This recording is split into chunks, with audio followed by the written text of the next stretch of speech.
जय हिंद। आज की क्लास में हम लोग कक्षा 10th क्लास के सामाजिक विज्ञान के अंतर्गत अर्थशास्त्र से पहले नंबर अध्याय अर्थव्यवस्था एवं इसके विकास के इतिहास से वस्तुनिष्ठ प्रश्न और रिक्त स्थानों की पूर्ति करने वाले प्रश्न को देखेंगे और इसके बाद जो पार्ट 2 वीडियो आएगा उसमें अति लघु उत्तरीय क्वेश्चन को समझाने का प्रयास करेंगे। आप इस वीडियो में वस्तुनिष्ठ प्रश्न के प्रश्नों को हल समझ लीजिए। पहला नंबर क्वेश्चन है कि किस क्षेत्र को प्राथमिक क्षेत्र कहा जाता है। किस क्षेत्र को प्राथमिक क्षेत्र कहा जाता है? तो वह है कृषि क्षेत्र को प्राथमिक क्षेत्र कहा जाता है। प्यारे बच्चों, अगर आप इस चैप्टर का लेक्चर वीडियो देख करके एनालिसिस करके आप पूरा समझना चाहते हैं तो आप इसके लिए मेरे एप्लीकेशन MG+ एकेडमी को डाउनलोड कीजिए डिस्क्रिप्शन में दिए गए लिंक के माध्यम से, और उस पे हर सब्जेक्ट का लेक्चर वीडियो लाइव क्लास के माध्यम से भी समझाया जाता है। अगर आपके पास टाइम नहीं है तो रिकॉर्डिंग वीडियो भी देख के समझ सकते हैं। प्यारे बच्चों, जितने भी बच्चे 2026 में बोर्ड परीक्षा देने वाले हैं उन सभी के लिए बहुत ही हेल्पफुल कोर्स है, जिसमें आप इनरोल करके आप अपने सभी विषयों का तैयारी एकदम बेहतरीन तरीके से कर सकते हैं। इसके लिए आप एप्लीकेशन को डाउनलोड कीजिए प्ले स्टोर से, और वहां पे जो कोर्स बनाया गया है मंजिल बैच 2026 के नाम से, उसमें आप इनरोल होइए और सभी बुक को आप अध्ययन कर सकते हैं अपने समय सीमा अनुसार। उसमें आपको हर चैप्टर वाइज समझाया, जैसे कि ये चैप्टर का नाम है कि अर्थव्यवस्था के एवं इसके विकास के इतिहास। तो इस चैप्टर के बारे में हम लोग को कौन कौन सी जानकारी प्राप्त करनी है, और प्राथमिक क्षेत्र क्या है, द्वितीय क्षेत्र क्या है, तृतीय क्षेत्र क्या है, इन सभी के बारे में अगर आपको विस्तार से समझना है तो आप इसके लिए एप्लीकेशन को डाउनलोड कीजिए और कोर्स को परचेज कीजिए। दूसरा नंबर क्वेश्चन है, इसमें से कौन से देश मिश्रित अर्थव्यवस्था के श्रेणी में आते हैं? तो अपना ही देश है भारत, इसमें मिश्रित अर्थव्यवस्था आते हैं। दूसरा नंबर क्वेश्चन है कि भारत में योजना आयोग का गठन कब किया गया था? भारत में योजना आयोग का गठन जो हुआ था 15 मार्च 1950 ईस्वी को, और इसी योजना आयोग का बदल कर नीति आयोग किया गया है। योजना आयोग का प्रथम अध्यक्ष जो थे पंडित जवाहरलाल नेहरू थे, और योजना आयोग के जो पदेन अध्यक्ष होते हैं प्रधानमंत्री होते हैं, इसीलिए भारत के प्रथम प्रधानमंत्री जो थे ये पंडित जवाहरलाल नेहरू थे, इसीलिए वो भी योजना आयोग के प्रथम अध्यक्ष हुए।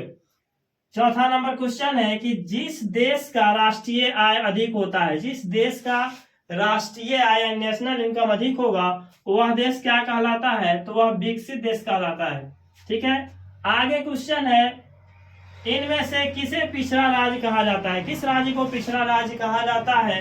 तो वह बिहार राज्य है, जिसे पिछड़ा राज्य के श्रेणी में रखा गया है। आगे है क्वेश्चन, रिक्त स्थानों की पूर्ति करें। पहला नंबर क्वेश्चन है कि भारत जो है अंग्रेजी शासन का एक देश था, इसमें जो बनाया गया डैश के स्थान पर वह उपनिवेश था। उपनिवेश का मतलब देखिए, भारत जो था अंग्रेजी शासन का एक उपनिवेश यानी कॉलोनी था। ठीक है, आगे हम लोग दूसरा नंबर क्वेश्चन समझते हैं कि अंग्रेजों ने भारतीय अर्थव्यवस्था का क्या किया? डैश, यहाँ डैश के जगह पे क्या लिखाएगा? तो शोषण लिखाएगा। क्या लिखाएगा? शोषण। भारतीय अर्थव्यवस्था का अंग्रेजों ने शोषण किया था। आगे क्वेश्चन है कि अर्थव्यवस्था आजीविका अर्जन की क्या है? डैश में तो प्रणाली है। आजीविका अर्जन की अर्थव्यवस्था क्या है? प्रणाली है। आगे चौथा नंबर क्वेश्चन है कि द्वितीय क्षेत्र को क्या कहा जाता है? तो जो प्राथमिक क्षेत्र होते हैं उसे तो कृषि क्षेत्र कहा जाता है, द्वितीय क्षेत्र को हम लोग औद्योगिक क्षेत्र कहते हैं। क्या कहते हैं? औद्योगिक क्षेत्र। और तृतीय क्षेत्र को हम लोग सेवा क्षेत्र के नाम से जानते हैं, इसे आप याद रखेंगे। पांचवा नंबर क्वेश्चन है कि आर्थिक विकास आवश्यक रूप से डैश की प्रक्रिया है, यानी परिवर्तन की प्रक्रिया। डैश के स्थान पर क्या लिखेंगे? परिवर्तन की प्रक्रिया है आर्थिक विकास आवश्यक रूप से। छठा नंबर क्वेश्चन क्या है कि भारत में आर्थिक विकास का श्रेय किसको दिया जाता है या किसको दिया जा सकता है? तो नियोजन को दिया जा सकता है। क्या लिखाएगा?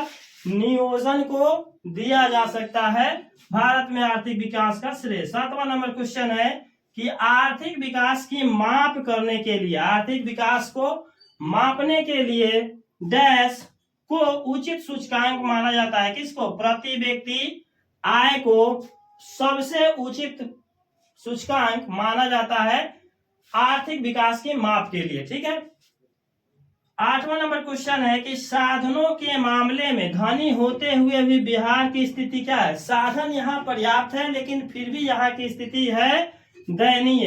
कैसी स्थिति है? दयनीय, क्योंकि यहाँ पे एक भी उद्योग धंधा जो है बड़े लेवल का नहीं लगने देती है सरकार। और यहाँ 9 नंबर क्वेश्चन है, बिहार में डैश ही जीवन का आधार। बिहार में जीवन का आधार क्या है? कृषि है। कृषि अगर नहीं होती तो बिहार के आधे से ज्यादा लोग भूखमरी की चपेट में आकर मर जाते हैं।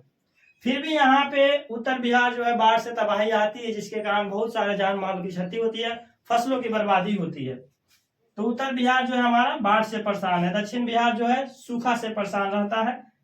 10 नंबर क्वेश्चन है कि बिहार के विकास में डैश का एक बहुत बड़ा बाधक है। बिहार के विकास में सबसे बड़ी जो बाधा है वह है बाढ़ से सब अर्थव्यवस्था जो है बिहार की चरमरा जाती है।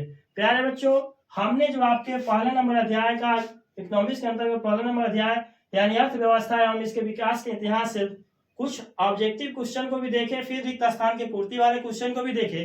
इसके बाद जो आएगा आपके बुक्स के ही क्वेश्चन आएंगे अति लघुतरीय प्रश्न, जो हम लोग पार्ट 2 वीडियो में देखने का प्रयास करेंगे और समझने का प्रयास करेंगे।